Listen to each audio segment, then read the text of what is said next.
ഉണ്ണിയേട്ടൻ വന്നു. നിർബന്ധിതമാണ്. എന്താ ഇത് നമ്മൾ ചാല മാർക്കറ്റിൽ നിന്ന് അരിയും പച്ചക്കറിയും മേടിക്കുന്ന പോലെയല്ലല്ലോ. കേന്ദ്ര സംസ്ഥാന സർക്കാരുകൾ തമ്മിലുണ്ടാക്കുന്ന എഗ്രിമെന്റ്, ആ കരാറിൽ നിന്ന് സൗകര്യം പോലെ അങ്ങ് മാറാൻ പറ്റില്ല.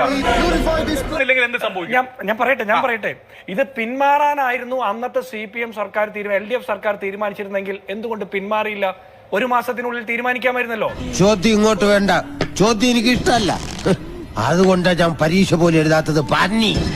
അപ്പൊ ഞാൻ അഭിലാഷ് അതിലേക്ക് വരുന്നതിന് മുമ്പ് എനിക്ക് ജയിക്കിനോട് രണ്ടുമൂന്ന് കാര്യം ചോദിക്കാനുണ്ട്. ജയിക്ക് പറയുന്ന കേട്ടാ തോന്നും VD സതീശൻ കേരളത്തിന്റെ മുഖ്യമന്ത്രിയെ സത്യപ്രതിജ്ഞ ചെയ്തതിനു ശേഷം നരേന്ദ്രമോദിയെ കണ്ടതിന് ശേഷം വന്ന് നേരെ അങ്ങ് ഒപ്പിട്ട് കൊടുത്താന്ന്. ജയിക്ക് പറഞ്ഞതാണ് ഏറ്റവും ഇൻട്രസ്റ്റിംഗ് ആയിട്ടൊരു പോയിന്റ് ഉണ്ട്. എന്താണെന്നറിയോ? ഒപ്പിട്ട് തള്ളിക്കളഞ്ഞെന്ന്. എന്തിനാ ജയിക്ക വെറുതെ ഒപ്പിട്ടിട്ട് തള്ളിക്കളയണം? അല്ലാതെ തള്ളിക്കളഞ്ഞാൽ പോരായിരുന്നോ? നിങ്ങൾ എന്തിനാ ഒപ്പിട്ടിട്ട് തള്ളാൻ പോകുന്നേ? നിങ്ങൾ അന്ന് ഒപ്പിട്ടിട്ട് ഈ തള്ളു മുഴുവൻ നടത്തിയത് കൊണ്ടാണ് ഇന്നത്തെ ഈ ഗതികേടിൽ എത്തിയത്. ഒന്നാമത്തെ കാര്യം. രണ്ടാമത്തത്, മോശപ്പെട്ടതാണ് PM ശ്രീ എന്ന് പറയുന്നു.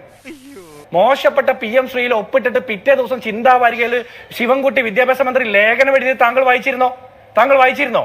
അതിനുശേഷം 22-ാം തീയതി നടന്ന ക്യാബിനറ്റ് മീറ്റിംഗിൽ എന്തുകൊണ്ട് ഇത് മറച്ചു വെച്ചു? തളരരുത് രാമൻകുട്ടി, തളരരുത്. കലാകാരനല്ലാത്തവരെ സമൂഹം അംഗീകരിക്കില്ല. നീ സമാധാനിക്കും. മുന്നണിയോട് മറച്ചു വെച്ചു. അവര് നിലപാട് മാറ്റി സമ്മതിച്ചു.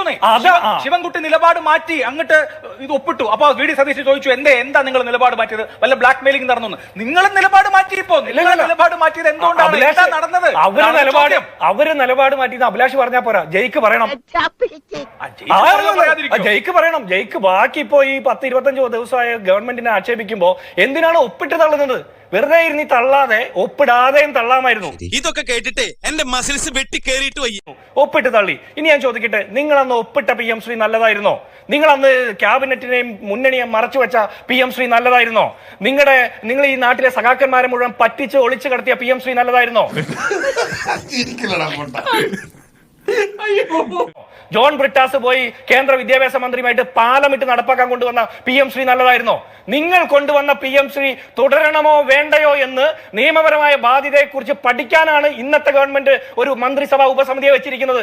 നിങ്ങൾ പറയുന്ന കേട്ടാത്തൊന്നും ഞങ്ങളാണ് ഇത് കൊണ്ടുവന്നെന്ന് അല്ല, നിങ്ങൾ കൊണ്ടുവന്ന നിയമപരമായ ബാധ്യതയെക്കുറിച്ച് പഠിക്കാനാണ് കമ്മിറ്റിയെ വെച്ചിരിക്കുന്നത്. എന്നെ കഷ്ടല്ലേ, കോമൺ സെൻസ് ഇല്ലാത്തതിന്റെ കുഴപ്പേ. അല്ലെങ്കിൽ ബുദ്ധി പറഞ്ഞു കൊടുക്കാൻ അവൻ ആരെങ്കിലും വേണ്ടേ? ഇനി ഒരു കാര്യം കൂടി ചോദിക്കട്ടെ, ഇത് ഒപ്പിടാൻ പോയത് ആരാന്നറിയോ? RSS ഗവർണർമാരില്ലാതെ അത്താഴവും പ്രാതലും കഴിക്കാൻ പറ്റാത്ത അസ്ഥിരതയുള്ള പിണറായി വിജയൻ 10-ാം തീയതി 2025 ഒക്ടോബർ മാസം 10-ാം തീയതി നരേന്ദ്രമോദിയെ കണ്ടതിന് ശേഷം 6 ദിവസത്തിന് ശേഷമാണ് ഇത് ഒപ്പിട്ടത്. പക്ഷേ ഇതേ ആരോപണം നരേന്ദ്രമോദിയെയും അമിത്ഷായെയും VD സതീശൻ കണ്ടിട്ട് ഇപ്പോ 20 ദിവസമായോ? അവർക്ക് തിരിച്ചു പറഞ്ഞൂടെ? അല്ല, അവര് പറഞ്ഞോട്ടെ. അപ്പൊ പിണറായി വിജയൻ അമിത്ഷായെയും പിന്നെ അദ്ദേഹത്തെയും കണ്ട് നരേന്ദ്രമോദിയെയും കണ്ടു വന്നതിന് ശേഷം ഒപ്പിട്ടാലും VD സതീശൻ രണ്ടുപേരെയും കണ്ടു വന്ന് ഒപ്പിട്ടാലും രണ്ടും ഒന്നല്ലേ? അല്ലല്ല, VD സതീശന്റെ മകളെ മറ്റേ മാസപ്പടി വാങ്ങിയ കേസിൽ ED ഓഫീസിൽ കയറി ഇറങ്ങി നടക്കുന്നില്ല. അതുകൊണ്ട് VD സതീശൻ ആരെയും പേടിക്കേണ്ട കാര്യമില്ല. പിന്നെ നാണക്കെടുത്തി VD സതീശന്റെ മടിയിൽ കനമില്ല. അതുകൊണ്ട് ധൈര്യമായിട്ട് അഭിപ്രായം പറയാം. ഞാൻ പറയട്ടെ, ഇവിടെ UDF നേതാക്കന്മാരുടെ മക്കൾ ആരെങ്കിലും അമ്മയുടെ പെൻഷൻ കാശുകൊണ്ട് IT കമ്പനി തുടങ്ങിയിട്ട് മാസപ്പടി വാങ്ങി എന്റെ അന്വേഷണം നേരിടുന്നില്ല. അതുകൊണ്ടാണ്. അപ്പൊ ഞങ്ങൾക്ക് ആക്ഷേപമുണ്ടെന്നേ. ആ നിർമ്മല സീതാരാമനുമായിട്ടുള്ള ചർച്ച നടത്തിയില്ലേ? KV തോമസിന് പുട്ടും കടലയും കൊടുത്തിട്ട് ആ ചർച്ചയിൽ എന്താ സംസാരിച്ചത്? അതറിയണ്ടേ?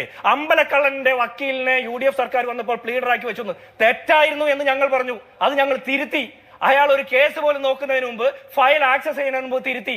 ഞാൻ ചോദിക്കട്ടെ, അമ്പലക്കള്ളനായിട്ടുള്ള പത്മകുമാറിനെതിരെ ഇപ്പോഴും തഴുകി തലോടി നടപടി എടുക്കണോ വേണ്ടയോ എന്ന് ജില്ലാ കമ്മിറ്റി, സംസ്ഥാന കമ്മിറ്റി കട്ടൻ ചായ മറ്റേ പരിപാടി കുറിച്ച് ആലോചിക്കുന്ന പാർട്ടിയാ. ഇനി ഒരു കാര്യം കൂടി, UDFിലെ വിക്കറ്റ് വീഴ്ചയെ കുറിച്ച് നടക്കുന്ന ജയിക്ക് ആദ്യം ഈ PM ശ്രീയിൽ ഒപ്പിട്ടതോടുകൂടി ക്ലീൻ ബൗൾഡ് ആയിട്ട് ഓൾ ഔട്ട് ആയ CPMന്റെ ആ ചരിത്രം ഒന്ന് വായിച്ചേ. ആരാ ഒപ്പിട്ടത്? ശരി, ആ ഒപ്പിട്ട CPM ക്ലീൻ ബൗൾഡ് ആയി. എല്ലാവർക്കും സന്തോഷമായല്ലോ? എനിക്ക് സന്തോഷമായി. എല്ലാവർക്കും പിരിഞ്ഞു പോവാം.